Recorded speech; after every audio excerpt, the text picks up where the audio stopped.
So I got an email. I don't know how I got on this mailing list, but this was in my email box this morning. It's from something called VSRF. I don't know what that stands for.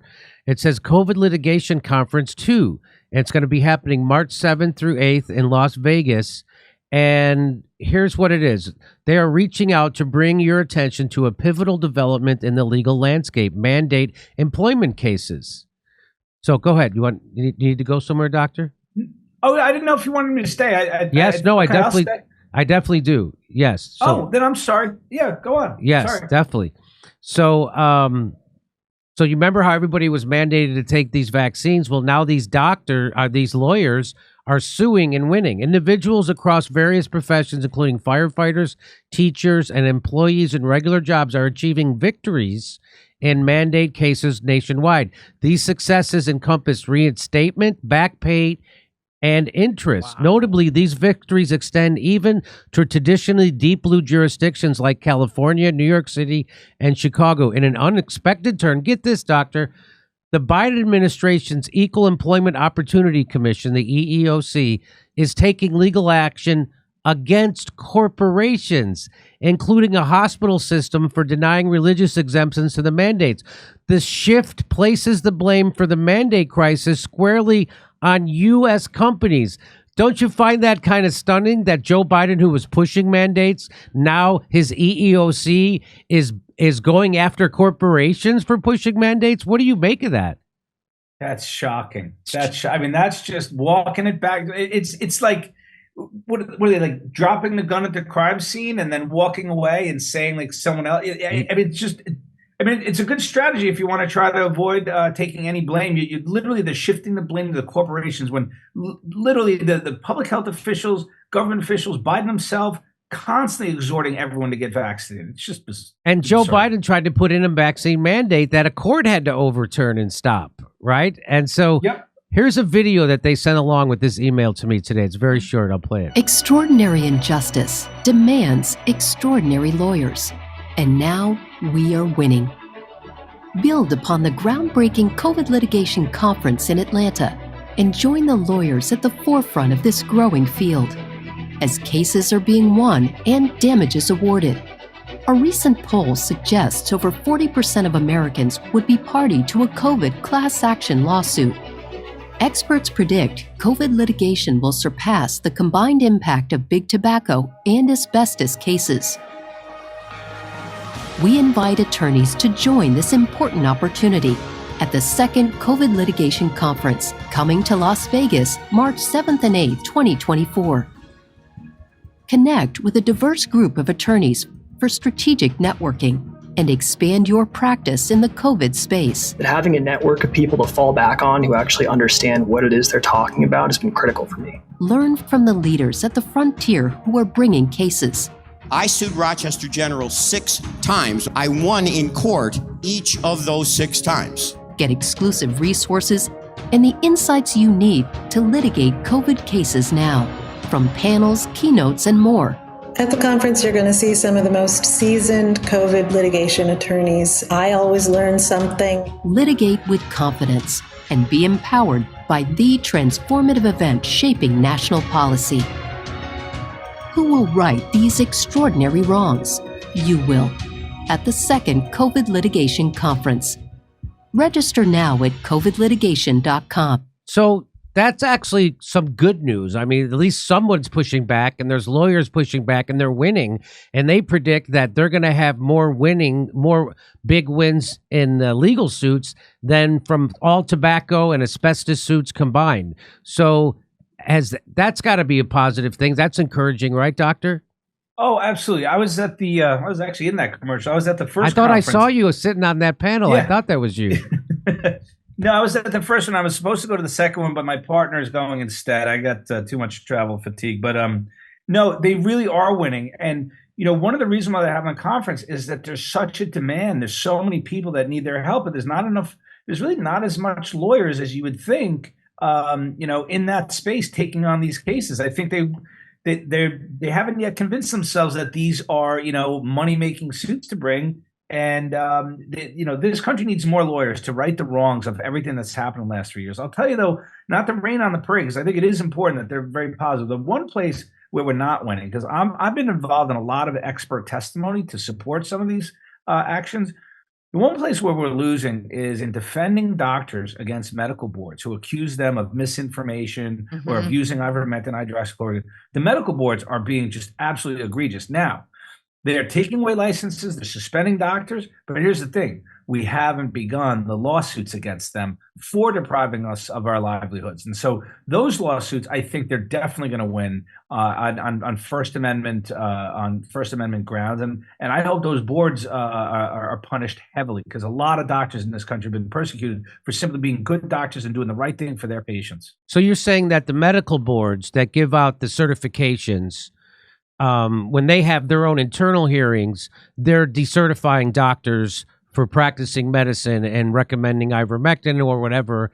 And yes. So you're saying you're losing there, but when you go into an actual court, you think that the doctors will win against those medical boards? I believe so, because a lot of the complaints were on misinformation. It was perfectly accurate information. And also you're allowed to be wrong, right? Even if they were wrong, you're allowed to be wrong. That's not something that you take someone's license away for them. And so, the boards have been pretty onerous, and they're really hurting doctors. And, but I think those doctors in a court of law are going to have a really good case for what these boards are doing. They're overstepping their bounds, and they're unfairly punishing doctors for things that they actually were right in doing. So you've actually been a victim of this, right? They've come for some of your certifications, correct? Yeah. So the certification board is different than the licensing board, but yeah, the ABIM, which is the certification board, which is just like a higher level of distinction. They have essentially decided to take my certification away, although I haven't gotten the final answer, because they gave us the opportunity to appeal. We buried him with another 62-page, 150 reference document. And I don't know what they're going to do, but yeah. And then I also have complaints against my medical license for being a misinformationist. And I don't know how my case is going to go out, but I've been trying to help other doctors who are in the same position I am, and they haven't fared well. Okay, well, fingers crossed that some good things happen at that conference. We get some great top lawyers that come out of it. And, if they could keep something hidden like the Simpson Woods, you know what that is, right? Which one? Simpson Woods. Do you ever hear RFK Jr. talk about that? Is when they, in 1990... Was that a secret meeting? Yeah, that was their secret meeting. Instead of having the meeting at the CDC offices, because it was all about how they had discovered all this medical information that vaccines was causing autism, and instead of having this meeting at the CDC office, they had it at some place on it was like Oklahoma or something, and it was at a place called Simpson Woods. And so there they couldn't get a Freedom of Information request for that meeting because it wasn't at a government facility. And so there he got a recording of the first day, and the first day they were presented with this overwhelming evidence that ties vaccines with autism. And no one ever talks about that. That's never never talks about Simpson Woods. The only person I ever heard talk about it was RFK Jr. It's never been mentioned in a mainstream news publication or on a TV show, or even on you can't mention it on YouTube for sure. But I just mentioned it on Rumble, so there you go. At least I'm talking about it. So have you heard about that? Oh yeah, no, I have. I mean, if people knew how much RFK knows and how deeply studied and how much information he has on what he speaks on, I mean, he's literally the most deeply researched expert on the topic of vaccines. I mean, he is absolutely spot on with what he does and what he's trying to do. And he's just so immensely knowledgeable. Yeah, but I had heard of that meeting and what was discovered at that meeting. And we know the authorities know that vaccines are causing autism. I mean, you just look at the rates. They're completely temporally associated with the removal of liability and the explosion of the schedule. You see skyrocketing rates of autism. It's just inarguable. Is it...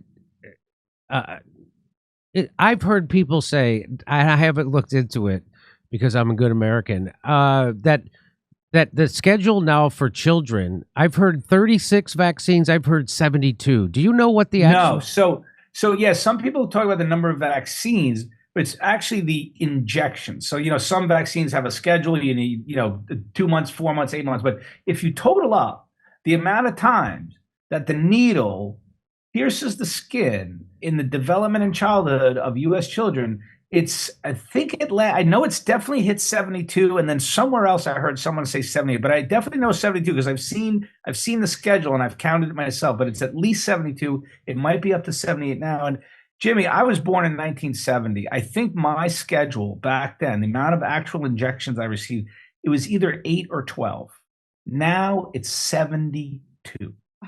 And I didn't have any autistic kids in my elementary school. No, I didn't have autistic kids in my high school. I'd never heard of autism until much later. Right. And so there's a direct, and then I saw another video that talked about how in Vietnam there was no autism, and then they introduced the vaccines, and then all of a sudden it exploded. Well, when Robert F. Kennedy makes that point that it used to be like 1 in 10,000 kids had autism, now it's 1 in 35.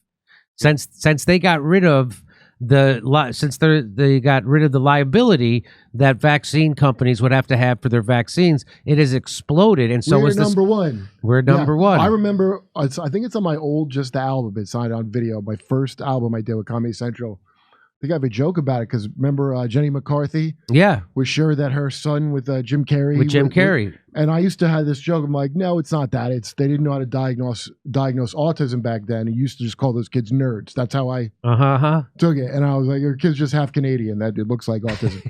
And I probably should have listened to Ms. McCarthy because it's kind of strange that you'd have that explosion. Well, it's fascinating how they like Jim Carrey was all on board for that too.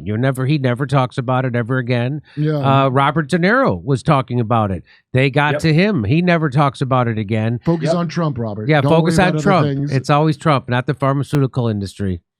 Okay, go ahead. You have something to say? No, I was just going to add one more thing. The autism is there's a study where they went into Amish communities because Amish don't vaccinate, and they could not find one case of an autistic Amish kid. Really? Wow. And that is a severely inbred population, so that should tell you something. That should tell you something. Hey, come see us do a live stand-up show. We're going to be in Palmdale, California, Omaha, Nebraska, Des Moines, Milwaukee, Lansing, Michigan, Bend, Oregon, Portland, Oregon, Seattle, Washington, Philadelphia, Boston, and more. Go to jimmydore.com for a link for those tickets, and we're adding a second show in London.